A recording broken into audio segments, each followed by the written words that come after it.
हर साल देश का आम आदमी जब वित्त मंत्री जी की बजट की स्पीच सुनता है तो वो इसलिए नहीं सुनता कि पीएलआई की क्या इन्वेस्टमेंट होगी, कौन सा कॉरिडोर बन रहा है। देश का आम आदमी सैलरी क्लास इसलिए बजट की स्पीच सुनता है कि उसके अंदर स्लैब में कोई रिवीजन होगा या हमारी स्टैंडर्ड डिडक्शन की जो हमें डिडक्शन मिलती है वो बढ़ेगी। लेकिन इस बार बजट में देश का आम आदमी और खास तौर पर देश का मिडिल क्लास डिसअपॉइंट हुआ।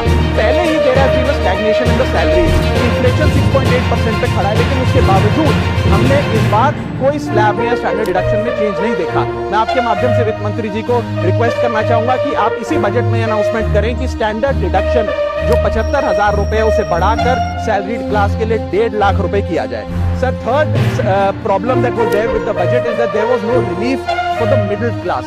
So after a very long time in India's history, the personal income tax collection was more than the corporate income tax collection. यानी कि इंडिविजुअल्स ने जो इनकम टैक्स भरा वो लगभग 11 लाख करोड़ के आसपास भरा और कंपनियों ने, कॉर्पोरेट ने जो इनकम टैक्स भरा वो लगभग 9.8 लाख करोड़, यानी कि मैक्सिमम टैक्स आपको इंडिविजुअल्स के इनकम टैक्स से मिल रहा है। मिडिल क्लास वो टैक्स भर रहा है। आज वो दौर आ गया है कि हम मिडिल क्लास को अपलिफ्ट करें, मिडिल क्लास को पैम्पर करें। नहीं तो मिडिल क्लास एक सैंडविच की तरह रिच क्लास और पुअर क्लास में दबता चला जा रहा है। सर, राइजिंग कॉस्ट प्रेशर्स के चलते पिछले वित्तीय वर्ष में मिडिल क्लास ने देखा कि उसके एजुकेशन के खर्चे में 8% की बढ़ोतरी हुई, हेल्थ केयर 9% से महंगा हुआ, रेंट 7% से, फूड 6% से, ट्रांसपोर्ट 5% से।